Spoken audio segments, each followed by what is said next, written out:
ശേഷമാണ് ബോഡി അവിടെ നിന്ന് എടുക്കാനും ഒക്കെ സാധാരണഗതിയിൽ ഒരു അസ്വാഭാവികത ഉണ്ടെങ്കിൽ ഒരു കോളേജിന്റെ ഡീൻ എന്നുള്ള ഇത് അദ്ദേഹം ചെയ്യേണ്ടത്. പക്ഷേ പോലീസൊക്കെ വരുന്നതിന് മുമ്പ് തന്നെ ഈ ബോഡി താഴെ ഇറക്കി ആ നടപടികൾ പൂർത്തീകരിച്ച് ഈ ബോഡിയെ ആശുപത്രിയിലേക്ക് കൊണ്ടുപോകാനാണ് ഡീൻ നേതൃത്വം നൽകിയത്. അവിടെ തന്നെയാണ് ഈ കേസിന്റെ ഒന്നാമത്തെ സംശയം. 2 ദിവസവും അദ്ദേഹത്തിന് കീഴിലുള്ള ക്യാമ്പസിലെ ഹോസ്റ്റലിൽ നടന്ന ക്രൂരമർദ്ദനം 130ഓളം കുട്ടികളുടെ മുമ്പിൽ വെച്ച് വിവസ്ത്രനായി ബെൽറ്റ് കൊണ്ട് അടിവാങ്ങി കരഞ്ഞ് ബോധം കെട്ട് കിടക്കേണ്ടി വന്ന ഒരു ചെറുപ്പക്കാരൻ ആ ക്യാമ്പസിൽ ഉണ്ടായിട്ട് ഡീനിനും മറ്റ് അധ്യാപകർക്കും അത് തിരിച്ചറിയാൻ പറ്റിയില്ലെങ്കിൽ അവരാ ക്യാമ്പസിൽ വേറെ എന്തോ പണിയായിരുന്നു എടുത്തുകൊണ്ടിരുന്നത്, കുട്ടികളെ പഠിപ്പിക്കലായിരുന്നില്ല എന്ന് വേണം പറയാൻ. അത് കണ്ടുവന്ന കേരളത്തിന് പുറത്തുള്ള കുട്ടികൾ പറഞ്ഞതാണ് ഷോക്കിംഗ് ആയ കാര്യം. അതായത് ബോധം കെട്ട് കിടക്കുന്ന ഒരു സഹപാഠിയെ കണ്ട് അവർക്കുണ്ടായ ഒരു ലജ്ജ പോലും നമ്മളുടെ അധ്യാപകർക്കോ ഡീനിനോ ഉണ്ടായില്ല എന്നുള്ളതാണ്. ആ കുട്ടികളാണ് ഇന്ന് പോലീസിൽ ഒരു മൊഴി കൊടുക്കാൻ തയ്യാറായത്. കേരളത്തിലുള്ള കുട്ടികളായിരുന്നില്ല, പുറത്തുള്ള കുട്ടികളാണ് എന്നുള്ളതാണ് ഒന്ന്. അവരുടെ സ്റ്റാറ്റസുകൾ ആയിരുന്നു ഇതിൻ്റെ ഒരു രഹസ്യം പുറത്തേക്ക് കൊണ്ടുവന്നത്. ഇനി ഡീനും അധ്യാപകരും ഇത് അറിഞ്ഞില്ല എന്ന് പറയരുത്.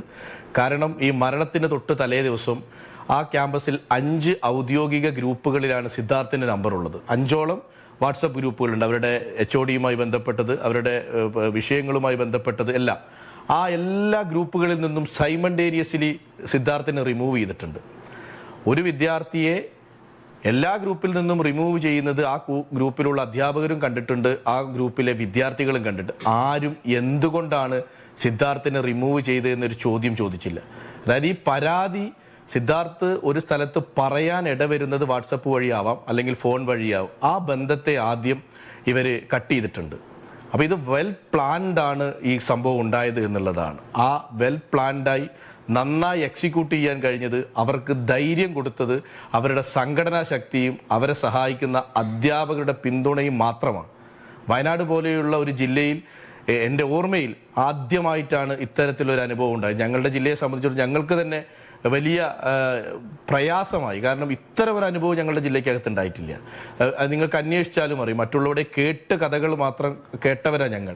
പക്ഷേ ഈ ഒരു മൊമെൻ്റ് ഉണ്ടായി എന്നറിഞ്ഞപ്പോൾ അതിനകത്തുനിന്ന് ഒരു വിവരം തരാനോ ഒരു കാര്യം വിളിച്ച് അന്വേഷിച്ചാൽ റെസ്പോണ്ട് ചെയ്യാനോ ഒരു അധ്യാപകനോ ഉത്തരവാദിത്തപ്പെട്ടവരോ തയ്യാറായില്ല എന്നുള്ളത് യാഥാർത്ഥ്യമാണ്. പക്ഷെ അവിടെ ചില വിദ്യാർത്ഥികൾ ഇത് കണ്ട് മനസ്സലിഞ്ഞ ചില വിദ്യാർത്ഥികൾ ആ ക്യാമ്പസിൽ ഇപ്പോഴും അവശേഷിക്കുന്നുണ്ട് എന്നുള്ളത് ആ ഡീൻ മനസ്സിലാക്കിയ നല്ലതാണ്. ആ കുട്ടികൾക്ക് ഈ സത്യം മുഴുവൻ അറിയാം. അവിടെ സംഭവിച്ചതും വാട്ടർ ടാങ്കിൻ്റെ അടിയിൽ വെച്ച് നടന്ന അടിയും, അത് കഴിഞ്ഞ് നടുമുറ്റത്ത് കൊണ്ടുവന്നതും, അത് ക്രൂരമായി മർദ്ദിച്ചതും, വെള്ളം കൊടുക്കാത്തതും, ഭക്ഷണം കൊടുക്കാത്തതും, റൂമിലേക്ക് വലിച്ചിഴച്ചു കൊണ്ടുപോയതും, 17-ാം തീയതി തിരിച്ചു കൊണ്ടുവന്നതും, വിവസ്ത്രനാക്കിയതും, അവിടെ കുനിഞ്ഞു നിർത്തിയതും, ബെൽറ്റ് പൊട്ടുന്നത് വരെ അടിക്കുകയും കാലിൻ്റെ തള്ളവിരൽ കൊണ്ട് അവൻ്റെ ശരീരത്തിൽ ഓരോ ഇഞ്ചും ഇങ്ങനെ ഞെക്കി ഞെക്കി ആസ്വദിച്ച ആളുകളുണ്ട് ഈ കൂട്ടത്തിൽ. അതെല്ലാം ആ പോസ്റ്റ്മോർട്ടം റിപ്പോർട്ടിലുണ്ട്. കയറെടുത്ത് കഴുത്തിൽ കെട്ടിയിട്ട് ആസ്വദിച്ച കുറേ ആളുകളുണ്ട്. ആ ആളുകളൊക്കെ ഇപ്പോഴും പോലീസിൻ്റെ പിടിക്ക് പുറത്താണ്. ഇതെല്ലാം സംഭവിച്ചിട്ടും ഇവരാരും അറിഞ്ഞില്ല എന്നാണ് പറയുന്നത്. പക്ഷെ ഇതിലൊരു കാര്യം, ഇവരെല്ലാവരും താമസിക്കുന്ന ഒരു ക്യാമ്പസിനകത്താണ്. ഡീനും മെൻസ് ഹോസ്റ്റലും ലേഡീസ് ഹോസ്റ്റലും സ്റ്റാഫ് ക്വാർട്ടേഴ്സും അനൗദ്യോഗിക ക്വാർട്ടേഴ്സുകളും എല്ലാം ഉള്ളത് പൂക്കോട് വെറ്റിനറി സർവകലാശാലയുടെ ക്യാമ്പസിലാണ്. അതിൽ കിലോമീറ്ററുകളുടെ ദൂരത്തിൻ്റെ വ്യത്യാസമൊന്നുമില്ല. ഒച്ചയിട്ട കുട്ടി കരഞ്ഞു എന്ന് നോർത്ത് ഇന്ത്യൻ കുട്ടി പറയുന്നുണ്ട്. ആ ഒച്ച കേട്ടിട്ടാണ് ഹോസ്റ്റലിൻ്റെ മുകളിൽ നിന്നും ഈ വിദ്യാർത്ഥി താഴേക്ക് ഇറങ്ങി വരുന്നത്. ആ വിദ്യാർത്ഥികൾ കണ്ടത് അലറി കരയുന്ന സിദ്ധാർത്ഥിനെയാണ്. അത്രമേൽ ഒച്ചത്തിൽ സിദ്ധാർത്ഥ് കരഞ്ഞിട്ടും അവിടെ ഉണ്ടായിരുന്ന അധ്യാപകർക്കോ തൊട്ടടുത്തുണ്ടായിരുന്നവർക്കോ ശബ്ദം കേൾക്കാൻ പറ്റിയിട്ടില്ലെങ്കിൽ അവർ ശബ്ദം കേൾക്കാതിരിക്കുകയല്ല, ഈ ശബ്ദം ഞങ്ങൾ കേൾക്കുന്നില്ല എന്ന് ഉറപ്പുവരുത്തിയിട്ടാണ് അവരവിടെ ഇരുന്നത്. 22-ാം തീയതി വളരെ അടിയന്തരമായി അവരൊരു മീറ്റിംഗ് എടുത്തിട്ടുണ്ട്. ആ റിപ്പോർട്ടിൽ അവർ പറയുന്നുണ്ട് ഫിസിക്കലി ഹരാസ്മെൻറ്റ് നടന്നിട്ടുണ്ട് എന്ന്. അപ്പോൾ ഫിസിക്കൽ ഹരാസ്മെൻറ്റ് നടന്നു എന്ന് 22-ാം തീയതി സൂര്യോദയത്തിൽ ബോധം കെട്ടി തിരിച്ചറിഞ്ഞ ആളാണ് വെറ്റിനറി കോളേജിൻ്റെ ഡീനും അവിടുത്തെ ചില അധ്യാപകരും. ആ 22-ാം തീയതിക്ക് മുമ്പ് 14-ാം തീയതി മുതൽ ഈ ക്യാമ്പസിനകത്ത് സിദ്ധാർത്ഥിനെതിരെയുള്ള പ്രവർത്തനങ്ങൾ നടക്കുന്നുണ്ട്. 14, 15, 16, 17, 18 സിദ്ധാർത്ഥിൻ്റെ മരണം. 4 ദിവസം കഴിഞ്ഞിട്ടാണ് ഡീൻ ഒരു കമ്മിറ്റി വിളിച്ചു കൂട്ടുന്നത്. 14-ാം തീയതി വാലന്റൈൻസ് ഡേക്കുണ്ടായ ചെറിയ ഒരു കുഴപ്പമുണ്ടായിരുന്നു. അവിടെ നിന്ന് ഇതിൻ്റെ തുടക്കമുണ്ടായി. അവിടെ അന്ന് ഇവരാരെങ്കിലും ഇടപെട്ടിരുന്നെങ്കിൽ സിദ്ധാർത്ഥ് മരിക്കില്ലായിരുന്നു. അന്നും ഇവർ ഈ ക്രിമിനലുകൾക്ക് ഒത്താശ പാടിയിട്ടാണ് അവിടെ നിന്നത്. പിന്നെ ഈ ആന്റി റാഗിംഗ് സെല്ല് ഡീൻ വിളിച്ചു ചേർത്തു എന്നുള്ളതാണ്. ആ പ്രതികളായ രണ്ടാളുകളുണ്ട്, അരുണും അഭിഷേകും ഒക്കെ. അവരൊക്കെയാണ് പൂക്കോട് വെറ്റിനറി ക്യാമ്പസിലെ ആന്റി റാഗിംഗ് സെല്ലിലെ വിദ്യാർത്ഥി പ്രതിനിധികൾ എന്നുള്ളത് കൂടി നമ്മൾ മനസ്സിലാക്കണം. വിദ്യാർത്ഥികളെ രക്ഷിക്കാൻ വേണ്ടി ആ സെല്ലിൽ ഉൾപ്പെടുത്തിയ വിദ്യാർത്ഥി പ്രതിനിധികളാണ് അരുൺ എന്ന് പറയുന്ന യൂണിവേഴ്സിറ്റി യൂണിയന്റെ വെറ്റിനറി യൂണിവേഴ്സിറ്റി യൂണിയന്റെ പ്രസിഡന്റും സെക്രട്ടറി അഭിഷേകും. അവരാണ് ഇതിന് നേതൃത്വം നൽകിയത്. അപ്പോൾ അത്തരത്തിൽ എല്ലാ കാര്യവും അറിഞ്ഞുകൊണ്ട് അവിടെ ഇത് മാത്രം, ആ ഡീൻ ഈ മരണത്തിന് ശേഷം ഡീനിന്റെ ക്വാർട്ടേഴ്സുമായി ബന്ധപ്പെട്ടും യൂണിവേഴ്സിറ്റിയുമായി ബന്ധപ്പെട്ട CCTV ദൃശ്യങ്ങൾ പരിശോധിച്ചാൽ ഇതിനേക്കാൾ ഞെട്ടിക്കുന്ന കാര്യം നമുക്കറിയാൻ പറ്റും. അന്ന് രാത്രി 18-ാം തീയതി മരണത്തിന് ശേഷം ഡീനിന്റെ ക്വാർട്ടേഴ്സിനകത്ത് ചർച്ചകൾ നടക്കുന്നുണ്ട്. ചർച്ച എന്താണ്? സിദ്ധാർത്ഥിന്റെ കുടുംബത്തെ അറിയിക്കുക, സിദ്ധാർത്ഥിന്റെ കുടുംബത്തിന് വന്ന ഈ ഒരു വലിയ പ്രയാസത്തിൽ ഒരുമിച്ച് നിൽക്കുക എന്നുള്ളതല്ല. ഈ വിഷയത്തെ പുറത്തറിയാതെ നമ്മളെങ്ങനെ കൈകാര്യം ചെയ്യുമെന്നുള്ള വലിയ ആലോചന നടത്തിയ ആളാണ് ഈ ഡീൻ. അദ്ദേഹത്തിന്റെ ക്വാർട്ടേഴ്സിനകത്ത് അദ്ദേഹം CCTV പുറത്തുവിടട്ടെ ദൃശ്യങ്ങൾ. അദ്ദേഹത്തിന്റെ ക്യാമ്പസിൽ ക്വാർട്ടേഴ്സിനകത്ത് ഒന്നും ഒരു മീറ്റിങ്ങും കാര്യങ്ങളും നടന്നിട്ടില്ല എങ്കിൽ അദ്ദേഹത്തിന്റെ CCTV ദൃശ്യങ്ങൾ പുറത്തുവിടാം. അപ്പോൾ അത്തരത്തിൽ ഈ വാട്സപ്പ് ഗ്രൂപ്പുകൾ റിമൂവ് ചെയ്യുന്നു. കുട്ടികളോട് മരണപ്പെട്ട വിദ്യാർത്ഥി സഹപാഠിയുടെ മൃതദേഹം കാണാൻ വന്ന അച്ഛനോടും അമ്മയോടും ഒരു പരിധിക്കപ്പുറത്ത് സംസാരിക്കരുത് എന്ന് പറയുകയും അത് സംസാരിക്കുന്നുണ്ടോ എന്ന് ഇല്ലയോ എന്ന് നോക്കാൻ കൃത്യമായ ആളുകളെ നിയോഗിക്കുകയും ചെയ്തിട്ടുണ്ട്. അവിടെ കുട്ടികൾക്ക് പോലും അവരോട് സംസാരിക്കാൻ പറ്റും. പക്ഷെ ഇവരുടെ പ്രതീക്ഷ തെറ്റിപ്പോയത് എല്ലാ വിദ്യാർത്ഥികളും ഇവർ പറയുന്നത് മാത്രം കേൾക്കുമെന്ന് വിചാരിച്ചെടുത്ത് ഒരു 3 വിദ്യാർത്ഥികൾ, ഞാൻ അവരുടെ പേര് പറയുന്നില്ല. അല്ല, എന്നെ അല്ല അറിയിച്ചത്. ഞാൻ ആ സമയത്ത് വിദേശത്തായിരുന്നു. എന്നാലും എനിക്കറിയാം ഇതെങ്ങനെയാണ് അറിയിച്ചത് അവിടെ സർവകലാശാലയിൽ നിന്നും ആ കോളേജിൽ നിന്നും ആരും അറിയിച്ചില്ല. അവിടെ പഠിക്കുന്ന ഒരു PG വിദ്യാർത്ഥിയ വീട്ടിൽ വിളിച്ച് പറയുന്നത്, സിദ്ധാർത്ഥൻ്റെ അമ്മാവനോട് പറയുന്നത്, മകനൊരു കുഴപ്പമുണ്ടായി, ഇപ്പോൾ ആംബുലൻസിൽ ഹോസ്പിറ്റലിലോട്ട് കൊണ്ടുപോയി. ഇത്രയും മാത്രമേ പറഞ്ഞോളൂ. അത് കഴിഞ്ഞ് മകൻ്റെ അമ്മാവൻ ഷിബു എന്ന പേര്, അവൻ വീണ്ടും കോൾ ചെയ്തു. ആ PG വിദ്യാർത്ഥിയെ കോൾ ചെയ്ത് വീണ്ടും നിർബന്ധിച്ച് ചോദിച്ചപ്പോൾ പറഞ്ഞു മകൻ ഹോസ്റ്റൽ റൂമിൽ തൂങ്ങി മരിച്ചു, അവൻ ഹോസ്പിറ്റലിൽ കൊണ്ടുപോയിരിക്കുക എന്ന് അറിഞ്ഞിട്ട് ഇത്ര മാത്രമേ പറഞ്ഞോളൂ. അല്ല, ആ സമയത്ത് അവിടുന്ന് കോളേജിൽ നിന്ന് ആരെങ്കിലും ഡീനോ അല്ലെങ്കിൽ അവരുടെ ഏതെങ്കിലും ടീച്ചറോ ആരും ഒരു വിവരവും വീട്ടിൽ വിളിക്കുകയോ ആരെയും വിളിച്ചില്ല. ഞാൻ ഗൾഫായതുകൊണ്ട് എന്നെയും വിളിച്ചില്ല. ആ സമയത്ത് ഷിബു എന്നെ വിളിച്ച് പറയുന്നത് മകനൊരു ആക്സിഡൻ്റ് ഉണ്ടായി, പെട്ടെന്ന് നാട്ടിൽ വരണം, കുറച്ച് സീരിയസാണ്. കുറേ ഞാൻ നിർബന്ധിച്ച് കുറേ ചോദിച്ചപ്പം പറഞ്ഞു ആക്സിഡൻ്റ് ഉണ്ടായി, മകൻ പോയി, നീ എങ്ങനെയെങ്കിലും സഹിച്ചു വാ എന്ന് പറഞ്ഞു. ഓക്കെ, ഞാൻ അവിടുത്തെ നല്ല കൂട്ടുകാരെ എൻ്റെ ഫ്രണ്ട്സിൻ്റെ സഹായവും കൊണ്ട് എനിക്ക് കുറച്ച് പാസ്പോർട്ടൊക്കെ പെട്ടെന്ന് വാങ്ങി തന്നു. ഞാൻ നാട്ടിൽ വന്നു. 19-ാം തീയതി നാട്ടിൽ വന്നപ്പോൾ ഇവിടെ നിന്ന് അറിയുന്നത് മകൻ തൂങ്ങി മരിച്ചു വന്നു. ഇവിടെ വന്നപ്പോഴേ ആൾക്കാരൊക്കെ പറയുന്നു മകൻ തൂങ്ങി മരിച്ചതാണ്. ഓക്കെ, അപ്പോഴേ എനിക്കറിയാം തൂങ്ങി മരിച്ചതല്ല. ഞാൻ എൻ്റെ ഇവിടെ ഒരു റൂമിൽ കയറി ഞാൻ കിടന്നു, ഒന്നും അറിഞ്ഞില്ല, ആരോടൊന്നും ചോദിക്കണ്ട. അത് കഴിഞ്ഞ് 20-ാം തീയതി മകൻ്റെ ബോഡി കൊണ്ടുവന്നു. ആൾക്കാരൊക്കെ പോയിട്ട് 20-ാം തീയതി മകൻ്റെ ബോഡി കൊണ്ടുവന്നിട്ട് ഒരു അരമണിക്കൂർ ഞാനിപ്പോൾ ഇരിക്കുന്ന അതേ സ്ഥലത്ത് മകൻ്റെ ബോഡി കിടത്തിയിരുന്നു. മകൻ്റെ ബോഡിക്ക് ഇതിൻ്റെ സംസ്കാര ചടങ്ങുകൾക്ക് ഇവിടെ നിന്ന് എടുത്തുകൊണ്ട് പോയി. എൻ്റെ ഇളയ മകനാണ് കൂടെ പോയത് ചടങ്ങിന്.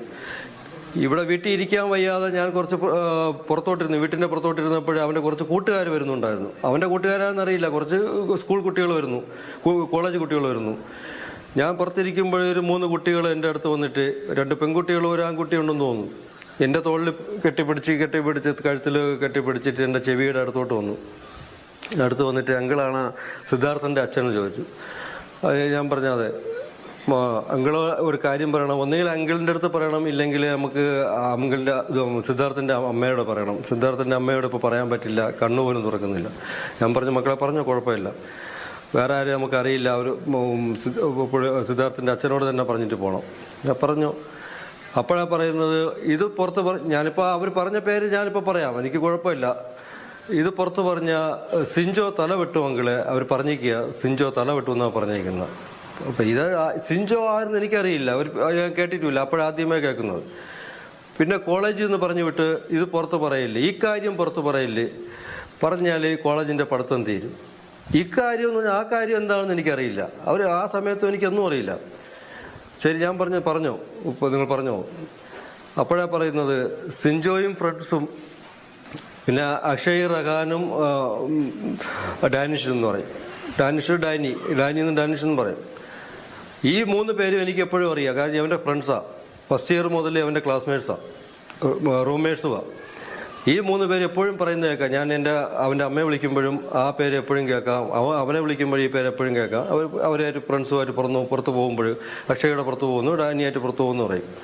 അപ്പോഴാണ് പറഞ്ഞത്, സാറ് സിൻജോയും കൂട്ടുകാരും, സിൻജോയും ഫ്രണ്ട്സും, പിന്നെ അക്ഷയും ഡാനിയും റഹാനും ഇവർ എല്ലാവരും കൂടെ ചേർന്ന് ഹോസ്റ്റൽ റൂമിട്ട് സിദ്ധാർത്ഥനെ തീർത്തിട്ട് തൂക്കിയതാണെന്ന് പറഞ്ഞു. ഇത്രേ പറഞ്ഞോളൂ, ബാക്കി അവരൊന്നും പറഞ്ഞില്ല. തീർത്തിട്ട് തൂക്കിയതാ. ഇത് പറഞ്ഞിട്ട് പോയില്ലെങ്കിൽ ജീവിതകാലം മൊത്തം നമുക്കൊരു സമാധാനം കിട്ടില്ല അങ്ങളെ. അതുകൊണ്ടാണ് പറഞ്ഞിട്ട് പോണത്.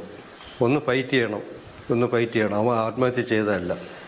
ഇത്രയും പറഞ്ഞ് കുട്ടികൾ പെട്ടെന്ന് അവിടെ നിന്ന് ഓടിക്കളഞ്ഞു, പെട്ടെന്നങ്ങ് പോയി. അതിനുശേഷമാണ് ഞാൻ അറിഞ്ഞത് ഈ കുട്ടികളെ വാച്ച് ചെയ്യാൻ വേണ്ടി അവിടുത്തെ ടീച്ചേഴ്സ് ഉണ്ടായിരുന്നു. കുട്ടികൾ എവിടെ പോകുന്നു അതുവരെ കൂടെ നിൽക്കാനായിട്ട് അവരെ കൂടെ പോകണം, അവരെ എപ്പോഴും വാച്ച് ചെയ്തുകൊണ്ടിരിക്കണം എന്ന് പറഞ്ഞു. അന്ന് തന്നെ വേറെ സംഭവം ഉണ്ടായി. മകൻ്റെ അമ്മയുടെ അടുത്ത് മകൻ്റെ ബോഡി പോയിട്ട് കുറച്ച് കഴിഞ്ഞിട്ട് അക്ഷയ് വന്നു. അപ്പോഴും മകൻ്റെ അമ്മയ്ക്കൊന്നും കാര്യം അറിയില്ല. അക്ഷയോട് കയ്യിൽ ഇങ്ങനെ പിടിച്ചിട്ട് മകൻ്റെ അമ്മ ചോദിച്ചു, എപ്പോഴും അറിയാം അക്ഷയ്ക്ക് പേഴ്സണലായിട്ട് മകനെ അമ്മയെ നല്ലവണ്ണം അറിയാം, ഈ വീട്ടിൽ വന്നതുകൊണ്ട്. അക്ഷയോട് ചോദിച്ചു, മോനെ നീയെങ്കിലും എന്നെ വിളിച്ച് പറയാത്തത് ഈ ഒരു എന്തെങ്കിലും പ്രശ്നം ഉണ്ടെങ്കിൽ ഞാൻ നിന്നെ എപ്പോഴും വിളിക്കുന്നതല്ലേ. അവനൊന്നും മിണ്ടാതെ ഇരിക്കുകയായിരുന്നു. മിണ്ടാതെ ഇങ്ങനെ നിൽക്കുമ്പോൾ ഒരു പെൺകുട്ടി പുറകിൽ നിന്ന് വിളിച്ച് അവനോട് ചോദിച്ചു, ദേഷ്യപ്പെട്ട് അക്ഷയോട് ചോദിക്കുക, നിനക്കിപ്പോൾ സമാധാനം ആയില്ലേടാന്ന് ചോദിച്ചു. അതെല്ലാവരും കേട്ടു. നിനക്കിപ്പോൾ സമാധാനം ആയില്ലേടാ എന്ന് അക്ഷയോട് ചൂടായി. ഉടനെ വേറൊരു ആൺകുട്ടി ഈ പെൺകുട്ടിയെ വിളിച്ചുകൊണ്ട് പുറത്ത് കൊണ്ടുപോയി എന്ന് പറഞ്ഞു. ഇത് ഞാൻ കേട്ടതല്ല, അവിടെയുള്ള എല്ലാവരും എന്നോട് പറഞ്ഞതാണ്. എല്ലാവർക്കും അറിയാം, അവിടെയുള്ള എൻ്റെ ഭാര്യയ്ക്കും അറിയാം. ഞാൻ കണ്ടതല്ല, ഞാൻ കേട്ടതാണ്. ഞാൻ കേട്ട കാര്യം ഞാൻ കറക്റ്റായിട്ട് പറഞ്ഞു. അതിനുശേഷമുള്ള കാര്യങ്ങളെല്ലാം, സംഭവങ്ങളെല്ലാം നമ്മൾ അറിയുന്നത്. അവിടുത്തെ നല്ലവരായ കുറച്ച് സുഹൃത്തുക്കളുണ്ടായിരുന്നു, അവൻ്റെ സുഹൃത്ത്, അവൻ്റെ ടീച്ചേഴ്സ് അവിടെ വിളിച്ചു പറഞ്ഞത്, അവർ നമ്പർ തന്നത്. അപ്പോഴേ അറിയുന്നത് 3 ദിവസമായിട്ട് റൂമിനകത്ത് വെച്ചിട്ട് നല്ല രീതിയിൽ പീഡിപ്പിച്ചുകൊണ്ടിരിക്കുകയാണ്. വെറും റാഗിങ് ആണെങ്കിലും കുഴപ്പമില്ലായിരുന്നു, റാഗ് ചെയ്ത് അങ്ങ് വിട്ടാലും മതിയായിരുന്നു. ഉപദ്രവിച്ചോ കുഴപ്പമില്ല. പക്ഷെ 3 ദിവസം റാഗ് ചെയ്തു, ആഹാരം പോലും കൊടുത്തില്ല. വാട്ടർ ടാങ്കിൻ്റെ അടിയിൽ വെച്ചിട്ട് അവിടെ വെച്ച് ഉപദ്രവിക്കുന്ന വഴി എല്ലാം ചെയ്യുന്നു. ഈ ആഹാരം പോലും കൊടുക്കുന്നില്ല. അവർക്ക് ആഹാരം കൊടുക്കാനാണല്ലോ ഞാൻ കുറച്ച് വർഷമായിട്ട് ഗൾഫിൽ പോയി ജോലി ചെയ്യുന്നത്. അവർക്ക് ആഹാരം കൊടുക്കാൻ അവരുടെ കാര്യങ്ങൾ നോക്കാം. എന്നിട്ട് മരണസമയത്തെങ്കിലും അവൻ്റെ വായിക്കാത്ത ഒരു 1/2 ഗ്ലാസ് വെള്ളം എടുത്ത് ഒഴിച്ചു കൊടുക്കാത്തത് അതുപോലും ചെയ്തില്ല. 3 ദിവസമായിട്ട് അവൻ്റെ വയറ് എംറ്റിയാണ്. പോസ്റ്റ്മോർട്ടം റിപ്പോർട്ട് ഞാൻ വേറെ കള്ളം പറഞ്ഞല്ല, നിങ്ങൾക്ക് വേണമെങ്കിൽ പോസ്റ്റ്മോർട്ടം റിപ്പോർട്ട് പരിശോധിക്കാം. അപ്പോൾ ഞാൻ ആദ്യം പറഞ്ഞത് ഈ ആരോപണം പോലെ എല്ലാവരും വിചാരിച്ചു കുട്ടികൾ വന്നിങ്ങനെ പറഞ്ഞാൽ ചുമ്മാ പറയുന്നത്. ആ പോസ്റ്റ്മോർട്ടം റിപ്പോർട്ട് വന്ന് കണ്ടപ്പോഴും നമ്മൾ പറഞ്ഞതും എല്ലാം കറക്റ്റായിട്ട് അതിൻ്റെ ആ കറക്റ്റ് പിക്ചറാണ് വന്നിട്ടുണ്ട്, അവൻ എന്തുമാത്രം പീഡനം അനുഭവിച്ചു എന്നുള്ളത്. എനിക്കറിയാം ഇനി പോയത് തിരിച്ചു വരില്ല എന്ന് എനിക്കറിയാം. പക്ഷേ എനിക്കിത് വിടാനായിട്ട് യാതൊരു താല്പര്യവുമില്ല. അതിന് മകൻ്റെ ചെറിയൊരു ചടങ്ങുകൊണ്ട് 16-ന് നമുക്ക് ചെറിയൊരു ചടങ്ങുണ്ട്, വലിയ ഇതൊന്നുമില്ല, അവന് പൂജ ചെയ്ത് തീർക്കേണ്ടത്. അത് ഒരാഴ്ച വരെ ഉണ്ട്. ഈ ഒരാഴ്ചക്കകത്ത് വരെ ഈ 12 പ്രതികൾ, ഈ SFIക്കാരായിട്ടുള്ള ഈ 12 പ്രതികളെയും പിടിച്ചില്ല എന്നുണ്ടെങ്കിൽ ഇതിനകത്ത് ബാക്കിയുള്ളവരൊക്കെ കാണുമായിരിക്കും. ആദ്യത്തെ ആൻറ്റി റാഗിങ് സ്ക്വാഡ് അവർ കണ്ടുപിടിച്ച ഈ 12 പേര്, യൂണിറ്റ് സെക്രട്ടറിയും SFI നേതാക്കളും SFIയുള്ള എല്ലാവരെയും, ഈ ആദ്യത്തെ 12 പേരിലുള്ള എല്ലാവരെയും പിടിച്ചില്ല എന്നുണ്ടെങ്കിൽ ഈ 16-ാം തീയതി കഴിഞ്ഞിട്ട്, 16-ാം തീയതി മകൻ്റെ 16 കഴിഞ്ഞിട്ട് ഞാനും എൻ്റെ ഭാര്യയും എൻ്റെ ഇളയ മകനും ഉണ്ട്. എവിടെയാണ് ഏത് വീട്ടിൻ്റെ പടിക്കലാണ് ചെന്ന് കിടക്കേണ്ടതെന്ന് എനിക്കറിയാം. സെക്രട്ടേറിയറ്റിൻ്റെ നടയിലൊന്നും ചെന്ന് കിടക്കില്ല. ഏത് വീട്ടിൻ്റെ പടിക്കലാണ് ഞാൻ അവിടെ ചെന്ന് കിടക്കും. ഞാൻ ഒരു രാഷ്ട്രീയ പാർട്ടികളെ പിന്തുണ തേടൂല, ആരുടെടുത്തും പോയില്ല, നാട്ടുകാരുടെയും ചോദിക്കൂല. എന്നോട് സഹകരിക്കണമെങ്കിൽ സഹകരിക്കാം. നമ്മൾ 3 പേരും മാത്രം പോയിട്ട് ഞാൻ അവിടെ കിടക്കും. ഈ നീതി കിട്ടിയിട്ടേ ഞാൻ അവിടെ നിന്ന് ഇറങ്ങുള്ളൂ. ഈ 16 കഴിഞ്ഞിട്ട് ഞാൻ പോകും, ഉറപ്പാണ്. ഈ 16-നകത്ത് ഈ 12 പേരെ പ്രതികളെ പിടിച്ചില്ല എങ്കിൽ ഒരാളെ മാത്രമേ പിടിച്ചിട്ടുള്ളൂ. എനിക്കറിയാം കേരള പോലീസിനെ കുറിച്ച് എനിക്ക് അറിയാം. അവർ നല്ല എഫിഷ്യൻ്റ് ആയിട്ടുള്ള പോലീസാണ് കേരള പോലീസ്. ഇന്ത്യയിൽ നമ്പർ 1 പോലീസാണ് കേരള പോലീസ്. അങ്ങനെ നോർത്ത് ഇന്ത്യയിൽ പോയി ഒളിച്ചാൽ പോലും ഇവിടുന്ന് പോയി പിടിച്ചുകൊണ്ട് വരുന്നവരാ. നല്ല രീതിയിൽ എനിക്കറിയാം. നല്ല എഫിഷ്യൻ്റാണ്. പക്ഷേ പാർട്ടിക്കാർ എന്നെ സംരക്ഷിക്കുമ്പോൾ അത് എത്രത്തോളം ഇവർക്ക് ലിമിറ്റ് വരെ പോകാൻ പറ്റുമെന്ന് എനിക്കറിയില്ല. അതിൽ 12 ദിവസമായിട്ട് 10 ദിവസത്തിൽ കൂടുതലായി. അവർ സസ്പെൻഷനിലായിട്ട് 7 ദിവസമായി. ഇതുവരെയ്ക്കും അവരെ കിട്ടിയില്ല എന്ന് പറയുമ്പോൾ അത് നമുക്കറിയാം അത് എവിടെ ആര് സംരക്ഷണയിലാണ് ഇരിക്കുന്നത്, ആരാണ് സംരക്ഷിക്കുന്നത്. അത് വെറും ഒരു പാർട്ടി പ്രവർത്തകരല്ല അവർ, അത് ആലോചിക്കണം. പാർട്ടി അനുഭാവിയല്ല, യൂണിറ്റ് സെക്രട്ടറി ഭാരവാഹികളാണ്. അതുകൊണ്ട് അവരെ സംരക്ഷിക്കേണ്ടത് അവർ പാർട്ടിക്കാർ അവരെ ചുമതല തന്നെയാണ്. അത് എന്നെ സംബന്ധിച്ചിടത്തോളം ഞാൻ ഒന്നും പറയുന്നില്ല, അത് അവരുടെ കാര്യം, അവർ സംരക്ഷിക്കുക കാര്യം. പക്ഷെ ഈ ദിവസത്തിനകത്ത് ഒരു 5-6 ദിവസത്തിനകത്ത് പിടിച്ചില്ല എങ്കിൽ, അതായത് മകൻ്റെ 16 തീരുന്നവരെ പിടിച്ചില്ല എങ്കിൽ ഞാൻ നേരെ പോയിട്ട് അവിടെ തന്നെ കിടക്കും. ആരൊക്കെ എന്നോട് സഹകരിക്കാൻ പറ്റുമെങ്കിൽ സഹകരിക്കുക. ഏതെങ്കിലും രാഷ്ട്രീയ പാർട്ടികൾ ഇപ്പോൾ ഏതായിരുന്നാലും, കമ്മ്യൂണിസ്റ്റോ കോൺഗ്രസോ BJPയോ അങ്ങനെ ഒന്നും ഞാൻ പറയുന്നില്ല. എന്നോട് സഹകരിക്കുന്നെങ്കിൽ എന്നോട് സഹകരിക്കാം, നാട്ടുകാർക്ക് സഹകരിക്കാം, കൂട്ടുകാർക്ക് സഹായിക്കാം. ഞാൻ ആരും പിന്തുണയ്ക്ക് വേണ്ടി പോകുന്നില്ല. ഇത് മാത്രമേ എനിക്ക് പറയാനുള്ളൂ. കാര്യം ഒന്ന് ഇത് കൂടുതൽ പറഞ്ഞു കഴിഞ്ഞാൽ ഇതിൻ്റെ പകുതി കാര്യങ്ങൾ പോലും അവൻ്റെ അമ്മയ്ക്ക് അറിയില്ല. അവൻ എങ്ങനെയാണ് വച്ചത് എന്നുള്ള കുറച്ച് പകുതി കാര്യങ്ങൾ പോലും അറിയില്ല. കുറച്ച് പീഡനം അനുഭവിച്ചെന്ന് മാത്രമേ ഇതുപോലെ പറഞ്ഞിട്ടുള്ളൂ. പ്രതികൾ ശരിക്കും പറഞ്ഞാൽ അവിടെ 18 or 20 പ്രതികളുണ്ട്. അതിലെ ആദ്യത്തെ പ്രതികളാണ് ഈ കണ്ടുപിടിച്ച ഈ SFI ഉൾപ്പെടെ നേതാക്കന്മാർ. അത് ആൻറ്റി റാങ്കിങ് സ്ക്വാഡിൽ കണ്ടുപിടിച്ചതാണ്. നമുക്ക് കിട്ടിയ റിപ്പോർട്ടും അവിടുന്ന് കിട്ടിയ നല്ലവരായ ആൾക്കാർ കിട്ടിയ റിപ്പോർട്ടും അനുസരിച്ചിട്ടുള്ള പേരുകൾ ഈ 6 പേരിൽ വന്നിട്ടുണ്ട്. ഈ 6 പേരും ഈ പ്രതികളിലുള്ളവരാണ്. അത് ഒരിക്കലും പ്രതികളിൽ നിന്നല്ല. അതിൽ ഇന്നലെ പിടിച്ചിട്ട് ഈ റഹാൻ എന്നുള്ള പറഞ്ഞ പേര്, ആ പേര് വന്നിട്ടില്ല, ആദ്യത്തെ ലിസ്റ്റിൽ വന്നിട്ടില്ല. ആകാശ് എന്ന് പറഞ്ഞാൽ ആദ്യത്തിൽ ഈ റഹാന്റെ പേര് പക്ഷെ ഞാൻ ആദ്യമേ പറഞ്ഞിട്ടുണ്ട്. ഇന്നലെ അറസ്റ്റിലായ റഹാൻ, ഈ 12 പേരിനകത്ത് ഈ റഹാന്റെ പേര് ആദ്യം വന്നിട്ടില്ല. പക്ഷെ ഞാൻ പറഞ്ഞിട്ടുണ്ട് റഹാന്റെ പേര്. അതാ റഹാൻ ഇന്നലെ പിടിച്ചത്. അപ്പം അതുപോലെ ഇനിയുമുണ്ട് 18 പേരിനകത്ത് ഇതിൽ ഉൾപ്പെട്ടിട്ടുള്ള ഒരുപാട് പേരുണ്ട്. അപ്പോൾ ആദ്യമായിട്ട് എനിക്കറിയേണ്ട ഈ 12 പേരെയും പിടിക്കുക. 12 പേരെ പിടിച്ചു കഴിഞ്ഞിട്ട് ബാക്കി ഇപ്പോൾ 20ഓളം പേരുണ്ടെന്ന് പറഞ്ഞ് 12 പേരെ കിട്ടുമ്പോൾ സ്വാഭാവികമായിട്ട് മറ്റേവരെ കിട്ടുമായിരിക്കും. ഇത് ഉൾപ്പെട്ടിട്ടുള്ള എല്ലാ പേരെയും കിട്ടണം, അത് ഉറപ്പാണ്. പക്ഷേ ഈ 12 പേരെയും അടിയന്തരമായിട്ട് അവർ പിടിക്കണം, ആദ്യത്തെ റിപ്പോർട്ട് അനുസരിച്ചുള്ള. ബാക്കി എത്ര പേരുണ്ട്, ഏതൊക്കെ ഉണ്ടെന്നുള്ളത് എനിക്കറിയില്ലല്ലോ. ബാക്കി 130ഓളം കുട്ടികളെ മുമ്പ് വെച്ചിട്ട് ഇത്ര പേര് വിചാരണ ചെയ്യണമെന്നുണ്ടെങ്കിൽ കുറഞ്ഞ പക്ഷം 10-30 പേരെങ്കിലും കാണും, അത് ഉറപ്പാണ്. പക്ഷെ എനിക്കറിയില്ല എത്ര പേര് കറക്റ്റായിട്ട് ഉണ്ടായിരുന്നു. 10-20 പേരുണ്ടെന്ന് എനിക്കറിയാം. അവിടുന്ന് കിട്ടിയ നല്ലവരായ സുഹൃത്തുക്കൾ, നല്ലവരായ ടീച്ചേഴ്സും പറഞ്ഞു തന്നതാണ്. അവയുടെ പ്രധാനപ്പെട്ട നേതാക്കൾ തന്നെയാണ് പിടിയിലാവേണ്ടത്. അവരെല്ലാവരും നല്ല ഭാരവാഹികളാണ്. അവിടുത്തെ ഈ 12 പേരിലും 4 പേര് മകൻ്റെ ക്ലാസ്മേറ്റ്സും റൂംമേറ്റ്സും. ബാക്കിയുള്ള 7-8 പേരുണ്ട്. അവരെല്ലാവരും SFIയുടെ ഭാരവാഹികളാണ്, എല്ലാവരും. വേറെ ആരുമല്ല, വെറും പ്രവർത്തകരല്ല. എല്ലാ പേരും അവരവരുടെ സ്ഥാനം വഹിക്കുന്നത്. യൂണിറ്റ് സെക്രട്ടറി ഉണ്ട്, പ്രസിഡന്റോ സെക്രട്ടറിയോ, അങ്ങനെ കാര്യങ്ങളെല്ലാം ഉണ്ട്. എൻ്റെ കയ്യിൽ ഇപ്പോൾ കൃത്യമായി എൻ്റെ കയ്യിൽ ഇപ്പോൾ ഇല്ല, നമ്മുടെ കയ്യിൽ അതിൻ്റെ ഡീറ്റെയിൽസ് ഉണ്ട്. അല്ല, വെറും അനുഭാവികളെല്ലാവരും ഭാരവാഹികൾ തന്നെയാണ്. പാർട്ടിപരമായിട്ട് അവനൊരിക്കലും അവിടെ ഒരു പ്രശ്നം ഉണ്ടാക്കിയിട്ടില്ല. പാർട്ടിപരമായി പ്രശ്നം ഉണ്ടാക്കിയിട്ടില്ലെന്നല്ല, പ്രശ്നം ഒരിക്കലും ഉണ്ടായിട്ടില്ല. അമ്മയോടും പറഞ്ഞിട്ടില്ല, ഒരിക്കലും ഉണ്ടായിട്ടില്ല. എന്നോടും അമ്മയോടും പറഞ്ഞിട്ടുണ്ട്. ചേട്ടന്മാർക്ക് എന്നോട് കുറച്ച് അസൂയമുണ്ട്, സഹപാഠികൾക്കും കുറച്ച് അസൂയമുണ്ട്. അതൊരു തമാശയായിട്ടാണ് പറയുന്നത്. കാര്യം എന്ന് പറഞ്ഞാൽ അവൻ ഫസ്റ്റ് ഇയർ പോയിട്ട് 1 മാസമായപ്പോൾ തന്നെ കോളേജിൽ അവൻ്റെ ക്ലാസ്സിൻ്റെ റെപ്പായി. അവൻ ബാക്കി ആക്ടിവിറ്റീസിലൊക്കെ ഭയങ്കര ആക്റ്റീവാണ്. സ്പോർട്സ് ആണെങ്കിലും ആർട്സ് ഇതൊക്കെ സംഘടിപ്പിക്കാനും അത് ഓർഗനൈസ് ചെയ്യാനൊക്കെ ഭയങ്കര കഴിവാണ്. അങ്ങനെ കഴിവായി സീനിയേഴ്സിൻ്റെ ഇടയിൽ അവൻ കുറച്ച് അവൻ നല്ല ആക്റ്റീവായി. ഇത് ആർക്കും അവർ സഹിക്കുന്നില്ല എന്ന് നമ്മളോട് പറഞ്ഞിട്ടുണ്ട്. നമ്മൾ ഊഹിക്കുന്നതല്ല, ആർക്കും സഹിക്കുന്നില്ല വെച്ചാൽ അവർക്ക് അത് തമാശയായിട്ടാണ് പറയുന്നത്. പിന്നെ അവൻ പറഞ്ഞിട്ടുണ്ട് ആ സമയത്ത് അവിടെ സീനിയർ ചേട്ടന്മാരൊക്കെ കാട്ടിനകത്ത് ഇരുന്നിട്ട് ഭയങ്കര ഡ്രഗ്സ് ഉപയോഗമാണ്, അവരവിടെ നിന്ന് മദ്യപിക്കും. അതും എൻ്റെ അടുത്ത് പറയും. അപ്പോൾ ഞാൻ പറയും എന്താ നിനക്ക് അവരെ കാര്യം നോക്കി പോട്ടെ, ചേട്ടന്മാരെ കാര്യം നോക്കി പോട്ടെ, നീ നിൻ്റെ കാര്യം നോക്കി പോയാൽ മതി. ഞാൻ നോക്കിയോളൂ, ഞാൻ അങ്ങോട്ടൊന്നും പോവില്ല. ചേട്ടന്മാരെ റൂമിൽ ഫസ്റ്റ് ഇയർ തന്നെ എല്ലാ റൂമിൽ പോകേണ്ട സ്വാതന്ത്ര്യം കിട്ടിയായിരുന്നു. അങ്ങനെ ചേട്ടന്മാരെ റൂമിൽ മദ്യക്കുപ്പികളേ ഉള്ളൂ. കാട്ടിൻ്റെ ഇടയിലാണ് ചേട്ടന്മാർ പോയിട്ട് ഡ്രഗ്സ് യൂസ് ചെയ്യണത്. അത് പറഞ്ഞ് ഞാൻ പറഞ്ഞു നിനക്ക് നിൻ്റെ കാര്യം നോക്കി പോവുക, നീ വേറെ കാര്യങ്ങളൊന്നും ഇടപെടല്ലേ. അതുമുതൽ ആ കാര്യം അന്ന് നടക്കുമ്പോൾ തന്നെയാണ് ഇവന് കോളേജിൽ കുറച്ച് നല്ല ഉയർന്ന സ്റ്റാർ ലെവലിലോട്ട് എത്തി. എന്ത് പ്രോഗ്രാം ഉണ്ടെങ്കിലും ടീച്ചേഴ്സ് ഇവനെ ഏർപ്പെടുകയും നീ അത് ചെയ്യണം, നീ ഇത് ചെയ്യണം. സീനിയേഴ്സിൻ്റെ നല്ലവരായ സീനിയേഴ്സ് ചേട്ടന്മാരെ മുമ്പ് ഇവന് പോയി കാര്യങ്ങളൊക്കെ അവതരിപ്പിക്കാനും അവരെ റൂമിൽ പോകാനും അവരുടെ ക്ലാസ്സിൽ പോകാനും ഇവരെ സ്വാതന്ത്ര്യം കിട്ടി. അത് മുതൽ ഇവനോട് ഭയങ്കര ഒരു ദേഷ്യം ഉണ്ടാവുക അവിടെ. അസൂയ ഉണ്ടായെന്ന് എനിക്കറിയാം, തുറന്നു പറഞ്ഞിട്ടുള്ളതാ. അത് മുതലേ ഇപ്പം അത് കഴിഞ്ഞിട്ടാണ് മനസ്സിലാക്കിയത് സീനിയേഴ്സിന് അവനോട് ദേഷ്യം വന്നു തുടങ്ങി. ആ ദേഷ്യം വന്നു തുടങ്ങി. അത് അവസാനം അവർ അവസരത്തിന് വേണ്ടി കാത്തിരുന്നു. ആ അവസരം അവർ നല്ല ഭംഗിയായി ഉപയോഗിച്ചു. നല്ലൊരു അവസരം കിട്ടി, അവർ ഭംഗിയായി അത് ഉപയോഗിച്ചു. കോളേജിലെ ഡീന് വന്നിരുന്നു.